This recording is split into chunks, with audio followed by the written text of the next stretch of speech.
Yang saya dengar terakhir adalah dia mendapatkan syarat untuk mendapatkan RJ-nya. Belum tentu diterima loh RJ-nya. Ya tentu, saya pun minta maaf kepada publik. Apalagi kepada pihak terkait seperti Bapak Joko Widodo. Dengan dibuatnya perjanjian ini, dan ini kan permintaan dari Pak Jokowi ya, artinya kami sudah diminta untuk menyiapkan semua administrasi terkait itu.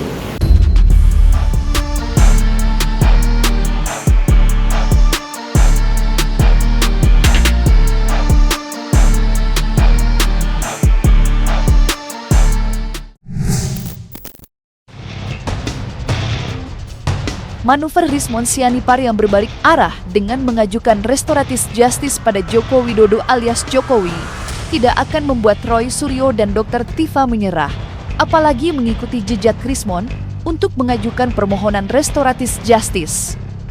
Setidaknya itulah kalimat pertama yang disampaikan Roy Suryo menanggapi perubahan sikap Rismon yang memilih berdamai dengan Jokowi.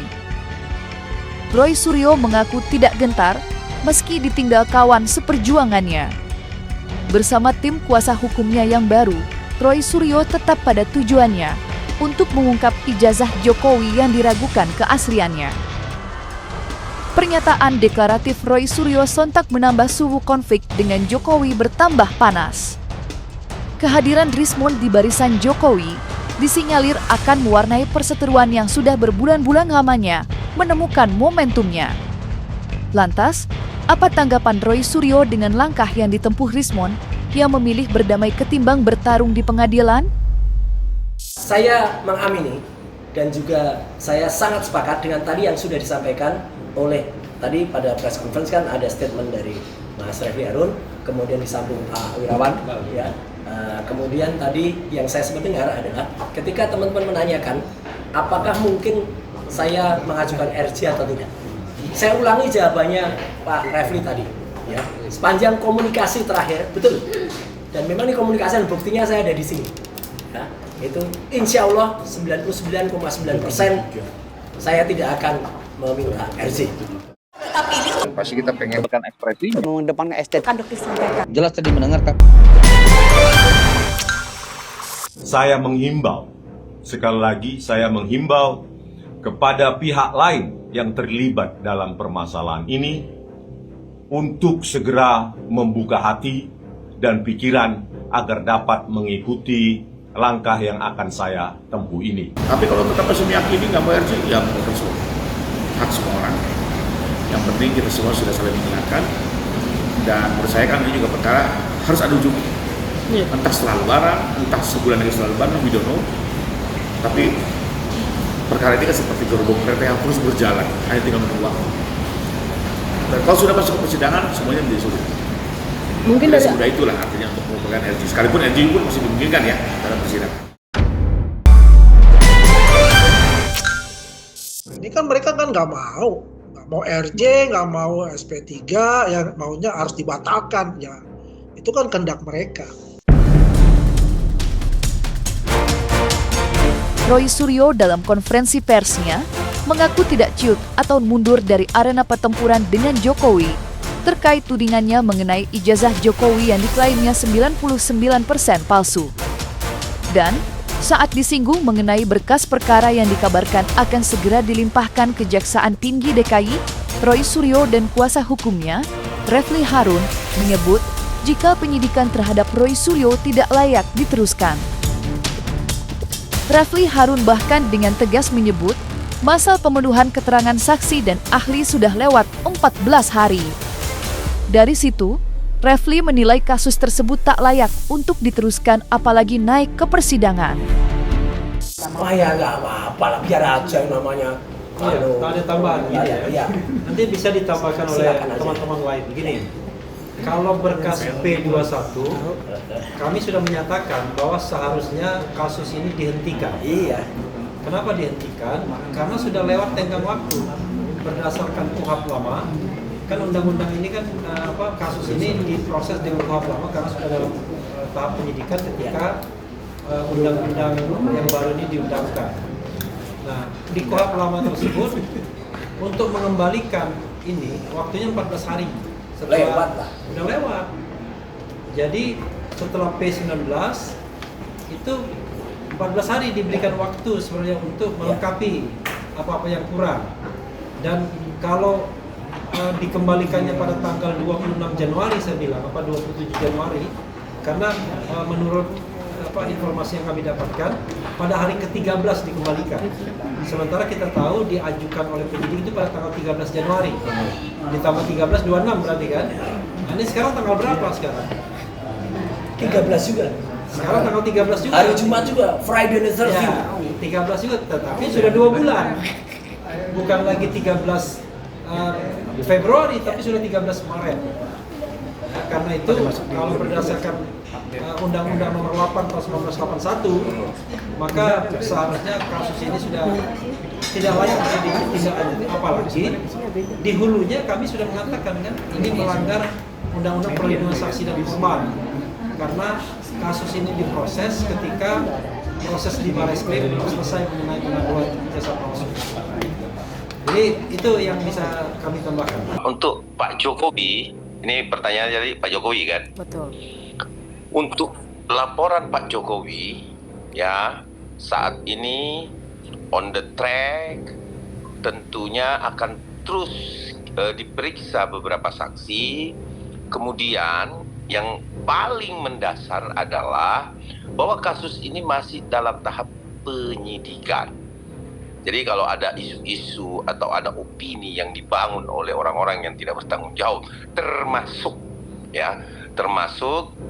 pendapat-pendapat hukum yang menyatakan bahwa hal ini sudah lewat waktu dan lain sebagainya. Penyidikan itu tidak ada masalah sebenarnya. Sepanjang penyidikan itu dibutuhkan, maka penyidikan itu bisa berlangsung sesuai dengan yang dibutuhkan. Katakanlah pemeriksaan saat ini sudah berkembang kepada teman-teman yang ikut dalam sebagai narasumber, yaitu saksi-saksi yang betul-betul melihat dan mengetahui apa narasi-narasi serta apa yang ditunjukkan kepada publik. Ya kalau saya sih seperti kemarin juga di TV lain saya menyatakan kita semua sudah terlibat dalam proses ini sudah cukup lama. Paling tidak kita punya hati kecil, kita punya intuisi untuk melihat sebenarnya jenis ini asal atau tidak sih. Nah kalau ternyata hati kecil itu sih kita mengarah kepada jenis ini asli, dan mau ngapain lagi? Apakah betul mau mengambil risiko yang akan merugikan dirinya? Itu semua berpulang dengan keyakinan masing-masing. Tapi percayalah, tidak semudah itu memberikan fakta. Kalau ijazahnya asli dengan segala upaya pun juga tidak mungkin bisa menjadi palsu. Begitu juga sebaliknya, kalau ini palsu juga dengan segala upaya itu mungkin menjadi asli. Kembali ke hati kecil masing-masing. Roy Suryo dan kuasa hukumnya juga menyoroti pengakuan Rismon yang menyebut ijazah Jokowi dan Gibran asli usai dilakukan penelitian lanjutan. Menanggapi pernyataan tersebut, Roy Suryo balik menyindir temuan Rismon yang sulit dipercaya. Menurutnya, hanya dalam hitungan hari, Rismon mengubah semua pernyataannya mengenai ijazah Jokowi dan Gibran. Terlebih, 2 buku putih yang membongkar ijazah Jokowi dan Gibran sudah terbit dan dibeli banyak orang. Berkaca dari sikap Rismon yang dengan cepat menganulir hasil penelitiannya sendiri, apa yang membuat Roy Suryo meragukan ucapan Rismon mengenai hasil temuan terbarunya? Dan bagi seorang peneliti, dan itu benar tadi kalau dikatakan, apakah peneliti itu bisa merubah 180 derajat? Tidak mungkin. Harus ada risalahnya. Harus ada yang disebut itu kalau dia kemudian meneliti, kemudian yang namanya rotasi, kemudian ada ada sisi lain banyak gitu yang dia katakan. Itu hanya menggugurkan, kalau itu dilakukan, itu hanya menggugurkan satu hal, yaitu kalau dia mau menggugurkan soal ijazah, tapi tidak akan menggugurkan penelitian kami soal skripsi, yang itu jelas gak ada lembar pengujiannya, itu udah pasti. Tidak akan menggugurkan soal Kasmujo, Pak Kasmujo yang menyampaikan secara langsung, tidak akan menggugurkan soal Desa Ketoyan, tidak akan menggugurkan soal yang lain-lain. Sarjana mudanya juga tidak digugurkan. Jadi kalau dia kemudian tadi juga menyampaikan ke menyambangi Wapres Gibran ya, dan betul mendapatkan parcel gede banget tadi ya. Nah, saya di bulan suci Ramadan ini hanya bisa mengatakan ya moga-moga respon hasil Sianipar mendapatkan hidayah. Orang yang mungkin lagi nggak jelas, lagi tersesat atau lagi apa, doakan saja. Tapi yang jelas kita terus berjuang bersama, karena di tempat ini pula waktu itu Dr. Tifa kan launching buku ini ya, yang ada di depan ini. Nah, otak ini dan juga ini Jalan Samurai. Dan waktu itu kemudian dibuat karikaturnya, ini ada gambar RJ. Dan saya clear tidak punya afiliasi politik apapun, baik dalam maupun luar negeri, dan murni memenuhi rasa ingin tahu saya sebagai penulis dan peneliti. Inilah tanggung jawab saya. Makanya saya katakan, sebagai peneliti dan penulis, jika ada yang salah, koreksi. Kalau tidak dikoreksi orang lain, juga welcome. Metode-metode yang temuan-temuan saya yang mungkin dianggap sepele, yang mungkin dianggap saya pengkhianat, saya siap untuk dicaci, dimaki, dijadikan pengkhianat. Yang penting saya telah menemukan kebenaran itu dengan rekonstruksi, dengan uji coba yang sudah saya lakukan 3 bulan ini dan akan saya tuliskan dalam buku. Bukan dengan cuap-cuap.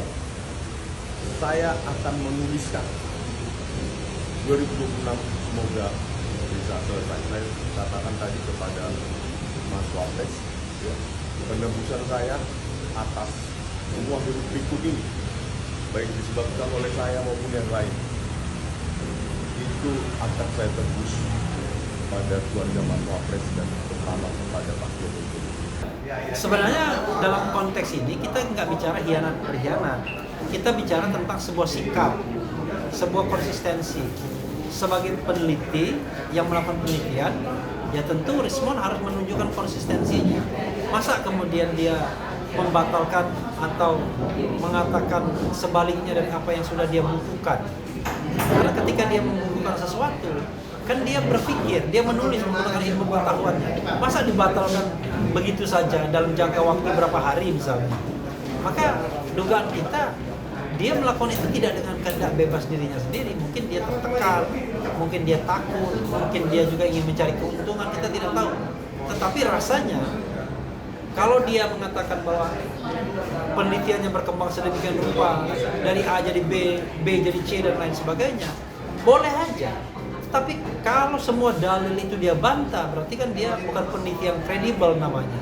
Dari palsu menjadi tidak palsu dan lain sebagainya. Itu sesuatu yang menurut saya akhirnya membuat kredibilitas Rismon sebagai peneliti ditanyakan. Moralitasnya ditanyakan tuh. Ya tentu, ya. Saya pun minta maaf kepada publik, gitu loh. Apalagi kepada pihak terkait seperti Bapak Joko Widodo. Itulah pertanggungjawaban seorang peneliti yang harus independen, yang siap dicerca, dihina dengan narasi-narasi sesuka mereka.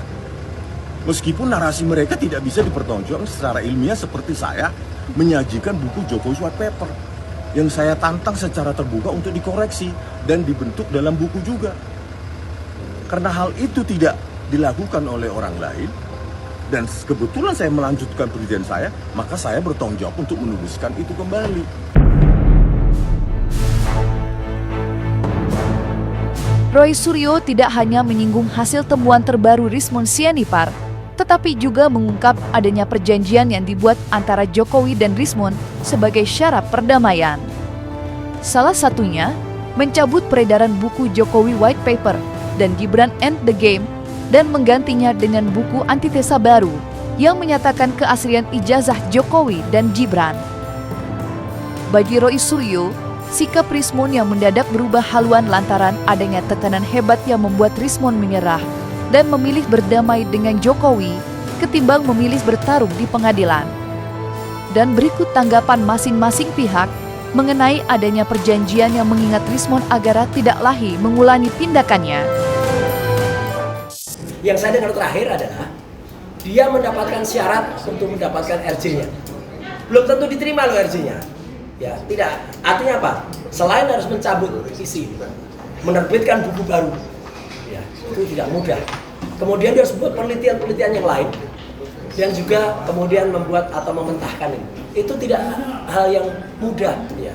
Apalagi sekarang kayak beberapa orang ya, Pak Anton Permana yang sudah malah membuang bukunya segala. Ya itu ekspresi dari masyarakat. Maka kita serahkan kepada masyarakat. Dan memang ini akan tetap terus ya, persoalan ini nggak akan berhenti. Perang Amerika Israel lawan Iran saja itu tidak akan berhenti sebelum Jokowi menunjukkan ijazah hasilnya. Syarat perdamaian ini sama kayak syarat RJ-nya Rismon. Ya, jadi belum tegan, meskipun ini saya hanya dengar dari sebelah, kita juga turut prihatin, kita juga turut ya kalau apa yang ternyata disampaikan oleh teman-teman sebelah itu memang benar. Karena saya dengar besok pagi ada 3 orang dari sebelah yang itu tadinya lawannya Rismon, yang namanya Joshua Sinamila, Roni Teguh, dan juga Taufik bin Fakih ya, atau Bill Offset, itu akan berangkat ke Universitas Yamaguchi di Jepang besok pagi hari Sabtu tanggal 14. Nah, jadi sekali lagi saya sampaikan, kita akan terus memainkan kartu-kartu dalam permainan ini. Kalau kemarin kartunya Jack, ya kan? Nah, sekarang kartunya wah, jangan langsung as, Joker dulu. Nah, siapa jokernya? Ya, tebak sendiri siapa. Nah, mau ditahan? Tahan bajunya maksud saya. Siapa jokernya? Saya nggak tahu. Bajunya bang. Dengan dibuatnya perjanjian ini, dan ini kan permintaan dari Pak Jokowi ya, artinya kami sudah diminta untuk menyiapkan semua administrasi terkait itu. Tentunya kami tidak akan mendapat perintah kalau Pak Jokowi sendiri belum menyetujui RJ. Dengan kami sudah dapat perintah untuk menyiapkan administrasi itu, maka secara prinsip dia sudah setuju, tinggal kami menyelesaikan dan kami sama-sama mengupayakan penghentian penyidikan khusus bagi Rismon Sianipar di Polda Metro. Saya tidak pro kiri kanan. Saya sebagai warga negara, sebagai praktisi hukum melihat ini bukan persoalan yang prinsip. Itu aja. Artinya kenapa kita ribut ketika Pak Jokowi sudah tidak memimpin, persoalan ijazah dipersoalkan. Dan ini berlarut-larut sampai beberapa tahun ini. Kita udah mikir jauh ke depan, kok ini masih mundur cara berpikirnya. Nah, kalau dia akhirnya sadar, ini kan karena kesadarannya. Dia sadar apa yang diperbuat itu salah, dan selama ini juga merasa dia punya bukti-bukti segala macam, ya akhirnya kan dia mesti telan juga itu semua cerita. Jadi saya sebagai warga negara, sebagai praktisi hukum, sudahlah kita selesaikan, kita duduk sama-sama, kita berangkulan, kita berdamai-damai lah. Panasnya pertempuran antara Jokowi dan Rismon hingga munculnya medan pertempuran baru yang bahkan tidak mungkin akan menjadi arena pembuktian antara Rismon dengan Roy Suryo yang disebut-sebut masing-masing pihak memiliki kartu kunci untuk saling mengunci kemenangan. Menanggapi polemik tersebut dan merapatnya Rismon ke barisan Jokowi, apa kata pakar kebijakan publik dengan gerilya yang dilakukan Rismon?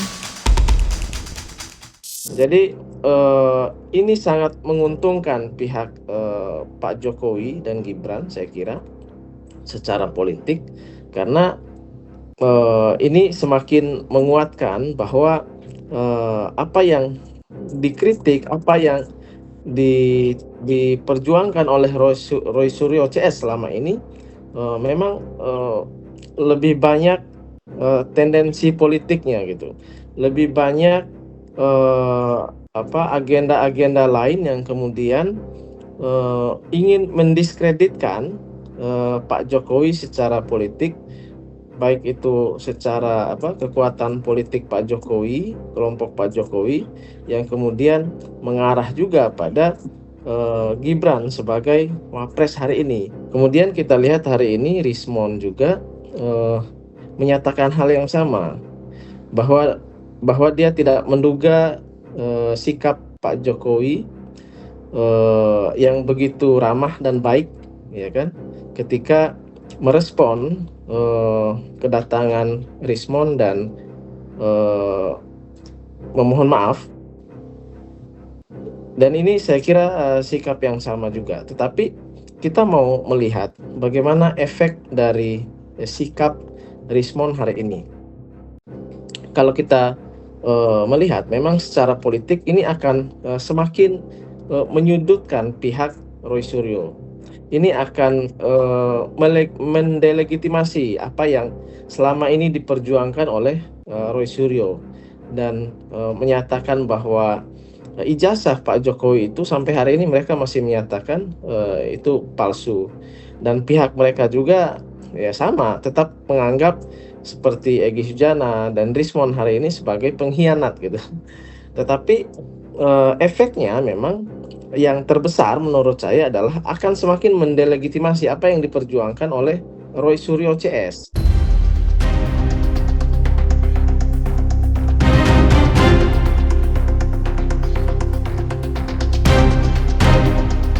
Nah, selesai sudah Cumi Lovers.